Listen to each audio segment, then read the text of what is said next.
So next what I have is we have a Project Veritas video. I don't know if I want to show you that first or if I want to show you the hate speech question.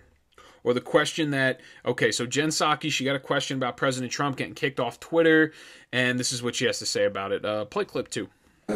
Considered. This may be hard to believe. We don't spend a lot of time talking about or thinking about President Trump here. Former President Trump, to be very clear. I can't say we miss him on Twitter. Does President Biden support the continuing ban of President Trump on their sites? I think that's a decision made by Twitter. We've certainly spoken to, and he's spoken to, the need for social media platforms to continue to take steps to reduce hate speech, but we don't have more for you on it than that. So first and foremost, I don't actually really know if there is any hate speech that came from Donald Trump's account. Now, there's things challenging election results, and apparently that's what he got kicked off for. We're not really sure at this point. I think it's mostly politics, the reason in which he got kicked off for. And then she kind of dodges the question, oh, well, they can do whatever they want, but President Biden's talked a lot about doing this and making sure we cut back on hate speech. So I can actually see in the future some sort of legislation that they try to propose restricting speech, and it's going to be classifying hate speech. Once you classify or codify hate speech, it's really up to the interpreter. It's very subjective, just as the incitement of violence that everybody refers to in the Capitol building. Everyone refers to it as an incitement of violence, but I don't see any criminal charges being pushed against Donald Trump. He's now a civilian, so if you want to, you can go ahead with those criminal charges. I don't see them being pushed because they know that there's not a real incitement of violence, and they know when they go and play the video, which they have not done to the public, that there is not an incitement of violence there when he calls for people to peacefully protest and peacefully let their voices be heard. Twitter actually referred to the term American patriots itself, because he says it in the speech, as inciting violence. So it's very subjective. This whole thing's very subjective. The idea of hate speech is subjective to the point where the government can codify and regulate it to the extent where you are now unable to talk about specific topics without getting either fined or thrown in prison. So that's why it's a very slippery slope on the freedom of speech end, and it seems like I said before, Democrats do not care. People that are liberals right now, they are watching everything transpire, and they're saying nothing. They're silent.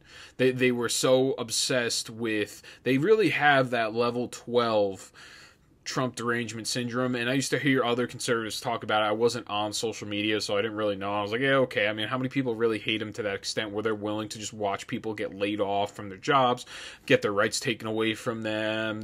They're okay with giving their rights to the government just to get rid of Donald Trump. Like, I didn't really actually, me personally, I didn't believe that. I didn't think that was an actual real thing.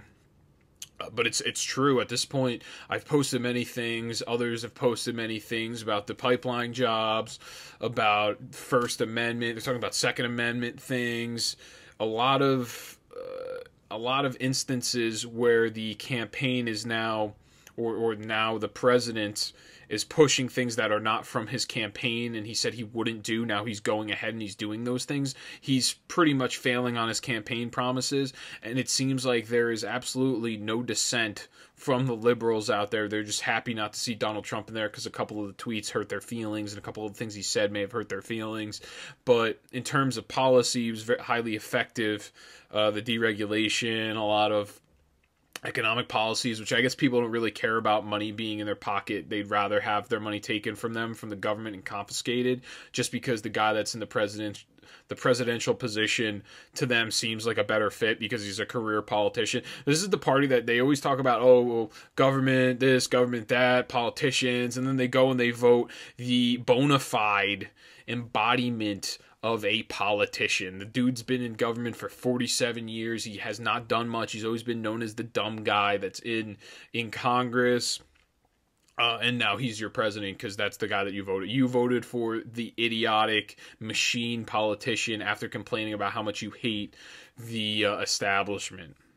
Or you claim to hate the establishment, but secretly you really love the establishment. It's as long as your person's in power because you don't have values, you don't have principles, you only care about whoever's in the power, whoever's at the top of the spectrum of power, then you're happy, then it's okay because you believe in political deities.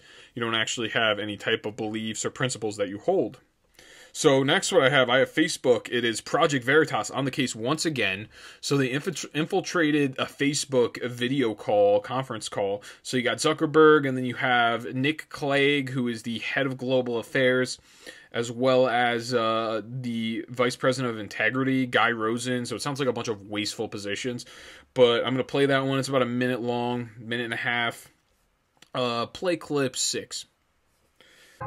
In his first day, President Biden already issued a number of executive orders on areas that we as a company really care quite deeply about. But there has been quite a lot of disquiet expressed by many leaders around the world, from the president of Mexico to Alexander Navalny in Russia, and Chancellor Angela Merkel, and others saying, well, this shows that private companies have got too much power and they should be only making these decisions in a way that is framed by democratically agreed rules. We agree with that. We agree with that. Mark will be very clear about that ideally we wouldn't be taking these decisions on our own. We would be taking these decisions in line with and in conformity with democratically agreed rules and principles. And at the moment, those democratically agreed rules don't exist. We still have to take decisions in real time. We have a system that is able to freeze commenting on threads in cases where our systems are detecting that there may be a thread that has hate speech or violence sort of in the comments.